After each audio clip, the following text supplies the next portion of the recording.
নেতা পাতিছো আমি অপজিশ্যন নেতা পাতিছো সি থাকিছে ইয়াৰ লগত কি কথা কাম কৰক না মই যোৱা নোযোৱা এইটো কি হিচাপ লৈ আছে সি আপোনালোকে এটা অভিযোগ কৰিছিল যে প্ৰমোদ বৰাই বহিৰাগত ঠিকাদাৰ আনি কাম চলাই আছে বাহিৰৰ পৰা কালি প্ৰমোদ বৰাই কৈছে যে হাগ্ৰামাৰ দিনত দুগুণ বেছি মানে বাহিৰৰ পৰা ঠিকাদাৰ আনি আপুনি কাম কৰিছে প্ৰমোদ জাম্বা আমাৰ দিনত ক'ত বাহিৰত কণ্ট্ৰেক্টাৰ দেখিছে সি এই প্ৰমোদ আপোনাৰ ইউপিপিএলৰ এমচিএলএ ৰিজাইন দিছে খেল আছে না নাই আমাৰ ৰুলিং পাৰ্টিৰ এমচিএলএ ৰিজাইন দিয়ে নেকি তাৰমানে অৰ্থটো কি কাম কৰিব পৰা নাই সি একো কৰিব পৰা নাই দলটো ৰাখিব পৰা নাই ৰুলিং গভৰ্ণমেণ্টৰ এমচিএলএ ৰিজাইন দিয়া মানে আৰু কি লাগে আৰু আহিব কোন নাই আমাৰ লগত আহা নাহা এইটো বেলেগ কথা কিন্তু ৰুলিং গভৰ্ণমেণ্টৰ এমচিএলএ ইউপিপিএল প্ৰেজেণ্ট গভৰ্ণমেণ্ট চলাই আছে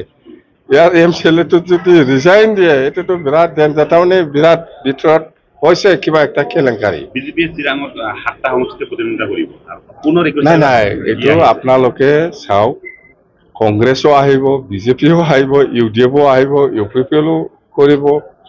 আমিওতো বহি থকা নাই আমিওতো আজি চিৰাঙত আহিছে অহাকালি গোসাইগাঁও যাব নেক্সট দিনা ওদালগুৰি যাব এনেকুৱা প্ৰত্যেকটা দলৰ কৰ্তব্য এইটোৱে নিজৰ দলটো কেনেকৈ মজবুত কৰিব পাৰে আৰু আগন্তুক বিটিচি নিৰ্বাচনত কোন দলে বেছি পাব ইয়াৰ কাৰণে চবে চেষ্টাত থাকিব কংগ্ৰেছৰ চেষ্টাত আছে বিজেপিও চেষ্টাত আছে ইউপিপিএলৰ চেষ্টা আছে কিন্তু আজিৰ দিনত কম্পাৰেটিভলি যদি চাই এক নাম্বাৰত বিপিএফ আছে আজি তাৰিখত নিৰ্বাচন ওচৰ চাপি আহিছে যিমানে দেখিবলৈ পোৱা গৈছে ইউপিপিএল আৰু বিজেপিৰ মাজত ভাগ বিতণ্ডাৰ সৃষ্টি হৈছে এইটো ইহঁতৰ কথা মই এইবিলাক একো নকওঁ ইয়াত কিং মেকাৰ চেকাৰ নাই এক নম্বৰ এবছলুট বিপিএফে কৰিব কি